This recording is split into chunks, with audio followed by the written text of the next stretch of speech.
If you tell anybody that you are going to Mexico, you're going to hear, girl, be safe. Or, what about the cartel? Hi, this is Anita, aka Global Granny, and I am a female, single, solo traveler who has been traveling the globe trying to find my new place.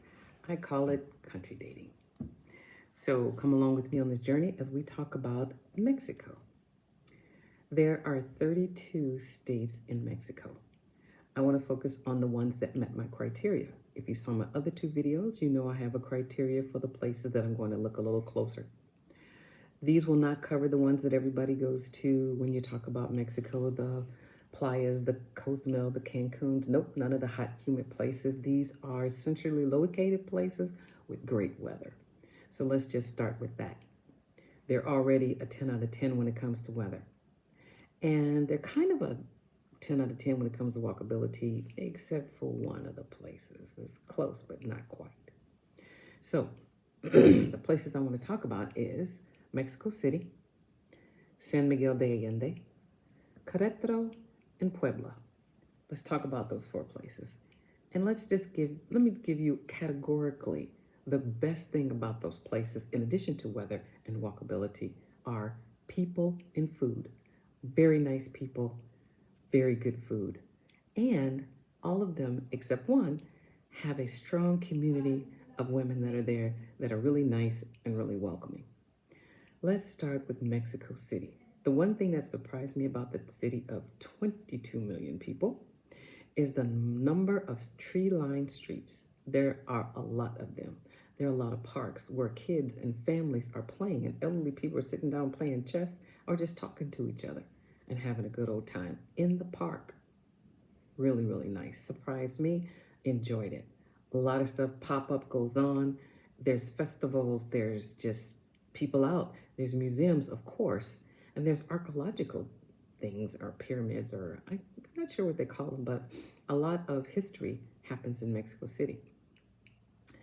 What also surprised me about Mexico City, they have a heck of a metro system, and they have female-only cars. Female-only cars. Yes, you've heard it here first. They actually have a good bus system as well. I've taken a bus. I took the metro system. I was able to get to where I wanted to go. Great place. The other thing that you may not know about Mexico City is that they have, well, I guess you might know, a lot of the stuff in the park is free. From the music to the concert to the, parades, they're all free. Chapultepec Park is a really, really nice park. If you ever go, I would absolutely encourage you to go. It is next level. Great museums within the park. Interesting botanical gardens in the park as well. Lots to see and do. Mexico City should be on your list of places that you need to visit. Let's get to the other ones. You can take a bus from Mexico City. We're talking like a Greyhound kind of bus, but nicer, with a bathroom, with internet, with a screen in front of the seat, with reclining chairs, from one place to another. So I took the bus from Mexico City to a town called Queretaro, which I'd never heard of before. What struck me about Queretaro was how nice and clean it was. And people don't think of clean when you think of Mexico, because Mexico City really wasn't clean. They had clean places, parts of here and there, but Queretaro was a lot cleaner. I was in El Centro, and El Centro was nice. It is very Mexican from this is where we go in vacation. Because when I took the hop on, hop off bus tour, which I normally do when I go to a place just to get the feel for the place, it was all in Spanish. There was no put these headphones on and get English, none of that. This was Spanish, period, end of story. So bring your Spanish with you if you're going to Querétaro.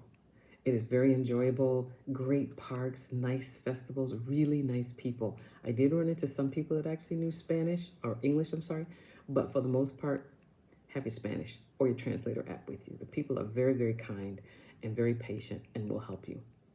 Great weather, great walkability. Outside of El Centro, you do need to take an Uber.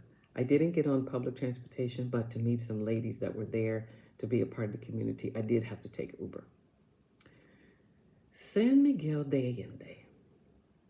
is, I would call it Queretaro's baby sister. Because if you want to do some shopping at Costco, yeah, you heard it, Costco and HEB, Queretaro's the place.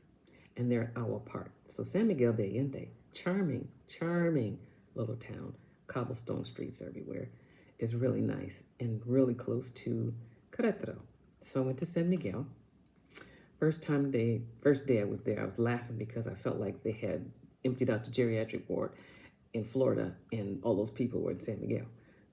I was in that one little area. Outside of that area, you get normal people. However, it is a very soft landing. There's a lot of English spoken there. They cater a lot to Americans, and there are a lot of retired people there. It's interesting though, because the streets are cobblestone and they go up and down a little bit. Not a whole lot like Lisbon, but a little bit. Anyway, it is very safe. People are out all day, all night. Families are everywhere. I was there for the Independence Day, Mexican Independence Day. Next level fireworks and a crowd of people without you trying to duck and say, oh my God, when is there going to be a mass shooting? No, none of that. Very, very safe. Very, very safe. People were out in the evenings playing with their children. Women were out walking by themselves to and fro. Really, really nice. And a strong community of women. I have two great friends that are there. Love San Miguel. The other place I went to was Puebla. And I went there because of the pyramid and because there's a volcano there, active volcano actually, that you can only see sometimes early in the morning when you get up and the sky clears, because then it seems to be a cloud that hovers over it.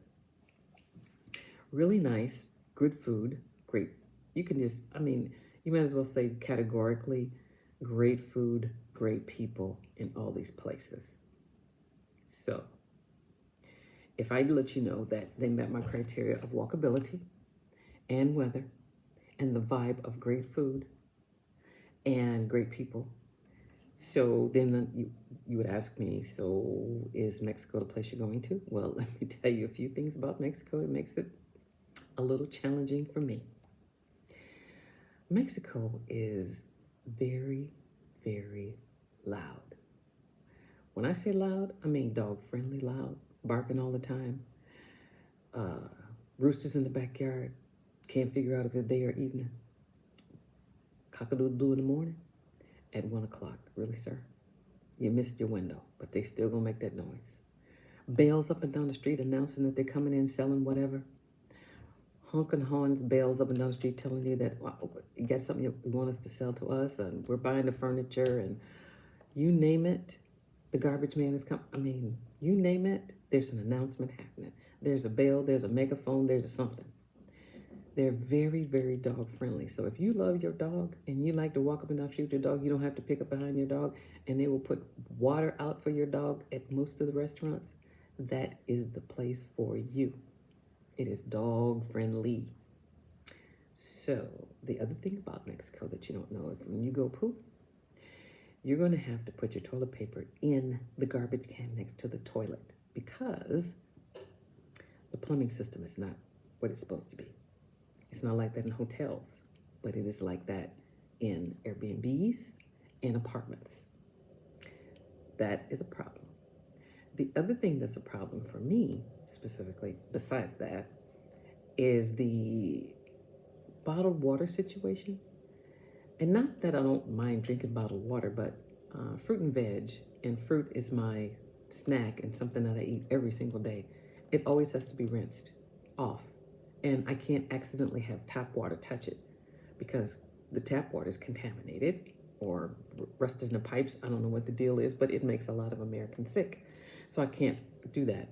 And when I'm brushing my teeth, I have to remember to rinse my toothbrush with water from a bottle and not from tap water. That interferes with my daily life. Those two things right there, in addition to all the noise, was like, I don't know. As much as I really like Mexico, and I do like Mexico, and I will be back to San Miguel, soft landing, because I have a strong community of people that I like hanging out with there. It's not place that I can live long term. I would like to know what you think. Would you visit Mexico City, which I highly recommend? Would you visit Querétaro? San Miguel, or even Puebla. And let me know in the comments if you've ever been there or if you've never heard of Puebla and Queretaro specifically. I think a lot of people have actually heard of San Miguel, and most people have heard of Mexico City. But let me know if you've heard of those other places. Would you consider visiting? You might. The noise may not bother you at all. So if you like this kind of content, then I would ask you to subscribe, hit the like button, tell me your thoughts, let me know what you think. In the next video, we're going to be going over a few other countries that I'll do two side by side since they were accidental countries that got recommended to me, and I decided to pivot and go, and I'll let you know what I think about those. But as I go along country dating, I'll take you along, and maybe this criteria will help you either become a snowbird or move or get out of the heat. But they're all mild temperature places, and you know that's what your girl is looking for. Let me know what you think. See you in the next video.